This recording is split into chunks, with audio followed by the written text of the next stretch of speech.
Hi, friends.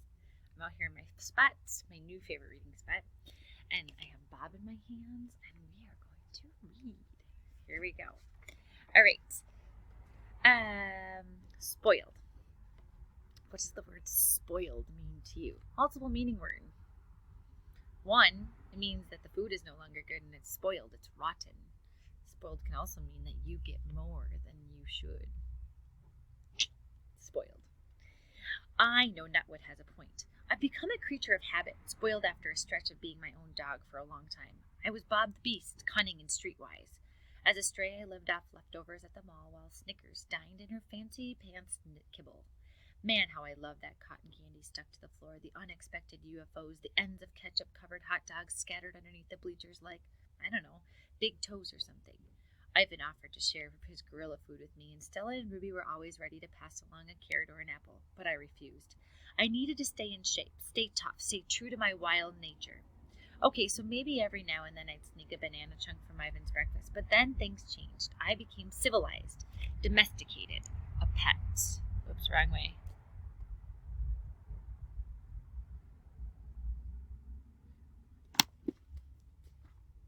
Don't get me wrong, there are definitely some perks. Julia, who's an artist, painted my name on my food bowl. She gave me this wonderfully mushy blanket, the kind that where you can bed boogie forever till it's squished to perfection and you can curl up just so. Oh, I think of getting cuddly in my bed before bed. I love that blanket, but I simply cannot sleep without Nate, Ivan's raggedy old toy gorilla. Of course, just when I get my blanket and Nate imprinted with the right amount of Odo Bob, Julia's mom does the unthinkable, puts them in the washing machine and removes every bit of me. There are other dignities I tolerate. The daily walk on a tug-of-war string after going stringless my whole life. The attempts to train me like that'll ever happen. The kisses and cuddling. Well, the cuddling's okay, I suppose. But the kissing, I just don't get. If you want to kiss your dog, why not just give him a big old lick on the face and be done with it? Anyways, so what if I've gotten a little spoiled? A tad soft around the edges. There's a difference between being soft and being afraid. Being a coward. Another confession. Too bad I know the truth. I'm both. Cricket bully. When Julia returns from walking her charges, I race over and give her a big old Bob-style hello, lots of yipping and twirling, followed by some attempts to jump into her arms. Humans love that stuff. Julia looks at me sternly and says, "Robert, down." I leap some more because I'm determined to convince her I'm incorrigible, untrainable. It's part of my charm, my bobbliness. "Down," she says again. From her coat pocket she pulls out her little metal clicker along with some treats. I hate that clicker. It's meant to help train me, but it's like a cricket bully. Here's the theory. I do something right, Julia clicks, gives me a treat. The clicks tell me when I'm behaving, the treats reinforce it. If that happens enough before your very eyes, I'm supposed to transform into a good dog. Well, that ain't easy. "Down, Bob," Julia tries again. I want a treat, but not enough to cave, so I opt for a Playbo. I compromise. Julia sighs. You are definitely a challenging student. To my annoyance, she puts the treats back in her pocket. I think Julia may be on to me. Trust. A while ago, Julia got it into her head that I needed to improve my manners. We went to a dog training class. I wasn't really into the whole sit and stay and do the tango stuff. The worst command of all, the truly inexcusable, only a human could come up with order. Leave it! Leave it means walk by Bob. Sure, there's a piece of bacon just inches from your drooling pie hole, but do me a favor and just pretend it's not there, okay? Ugh, not okay. Where I come from, you never pass up a free meal. UFO drops on the carpet, it's mine, and I'll be chowing it down before you can say, "Where is my meatball?" There's a little picture of him at the bottom. Within minutes, I was accused of being an unmotivated student, which is totally unfair. I'm highly motivated. Just show me some cheese, please. Anyways, I may or may not have been a little unruly. Class clown type stuff. Tail spinning, a little random peeing, some zoomies just for show. "Class, you see that crazy dashing around he's doing?" said the teacher, pointing at me with a confusing finger. "We call that a FRAP. Frantic Random Activity Period." She pulled Julia aside. "He's a smart dog," she said, "but he's messing with you." Which was true, but I hated getting caught in the act. I thought I'd be more subtle. "Bob needs to know who's boss," said the teacher. "He needs you to be the pack leader. Give him some time. I see this as a lot with former strays. Takes them a while to trust people, like forever in my case. As we left the class, I yelled, "So long, suckers," to my classmates. Couldn't help but rubbing it in just a little bit. My car thing. I suppose the real reason for training stuff isn't my bad manners, although they leave a bit to be desired. It's my car thing. I've always had a hang-up about cars and trucks, also riding lawnmowers, go-karts, anything with four wheels, an engine, and a driver. Don't like them, don't want to ride them, don't want anything to do with them. Those co-pilot dogs with their heads hanging out the window, flying their drool flags, boneheads. First of all, it ain't safe. And second of all, bad stuff can happen after you climb into a car. Take it from me. When Julia and George and Sarah realize I have transportation issues, they try to lure me into the back seat of their car with treats. But you'd be surprised how stubborn I can be. I yelped so loud the neighbors came running out to see what was happening with the poor little doggy. Score one for the poor little doggy. Click. That's when they started clicker training me. Here's a treat.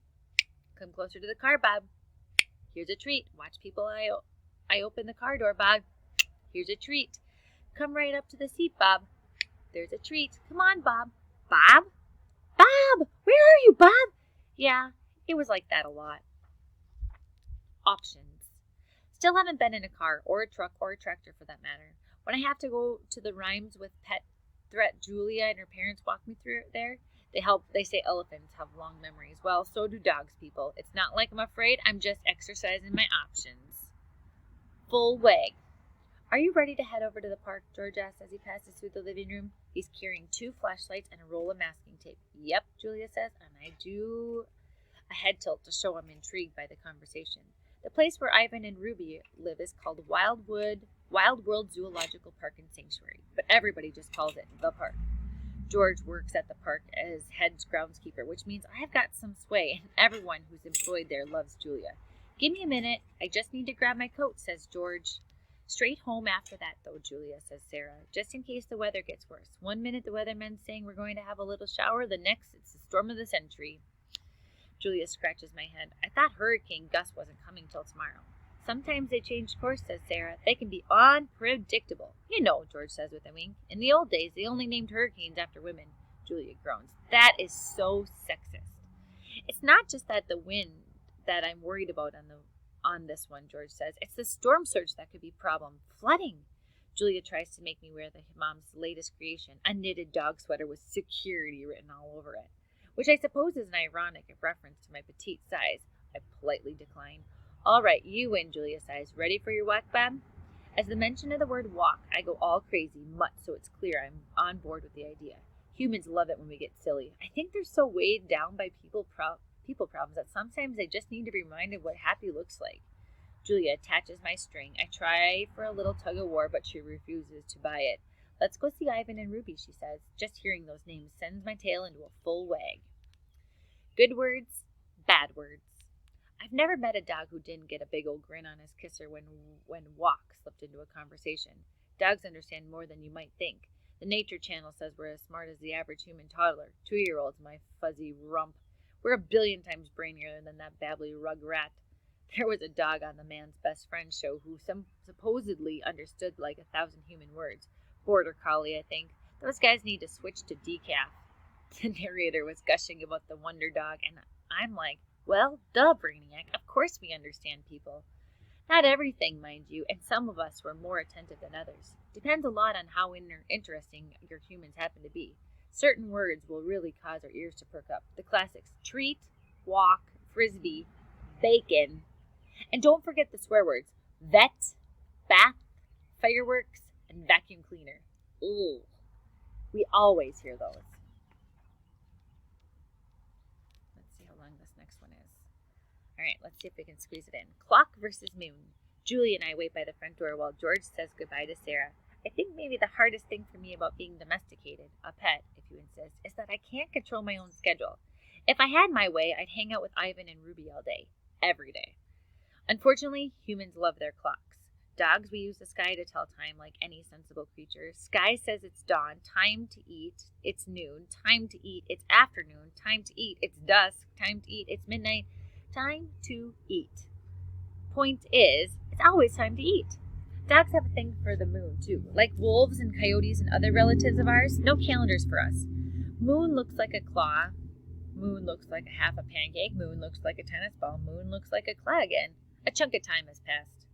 But humans, nope, that's not enough. It's not a chunk of a month. It's not just dawn. It's 6:32 a.m. on a Thursday, and oh boy, we better hurry up and go to school or the office or change the baby. But who gives a woof about feeding the poor, starving, sad-eyed, grumbling, tummy dog? After a spell, I got used to the comings and goings of Julia and her mom and dad, but it keeps changing. Julia leaves early for school and is gone most of the day. She returns home excited, energized, good sense mostly, but every now and then she comes back smelling like me after a visit to the dog trainer, battle-weary, ready to crawl under the covers. Sarah, who was pretty sick for a while, is feeling fine again, thank goodness, but she went back to work and she's away all day too. And George, well, he has a job at Ivan's place. Works 5, sometimes 6 days a week. That means it's just me and the guinea pigs a lot of the time. I have a doggy door and an outside run, but it's not the same as touring the neighborhood with your person. Peeing without a potential audience is like talking to yourself. Sometimes I'm the teensiest bit jealous of Ivan and Ruby. They always have someone around. Which is crazy, I know. I'm free and they're not, but there it is. Told you I'm not a saint. See you tomorrow. By the way, it's supposed to be gorgeous tomorrow.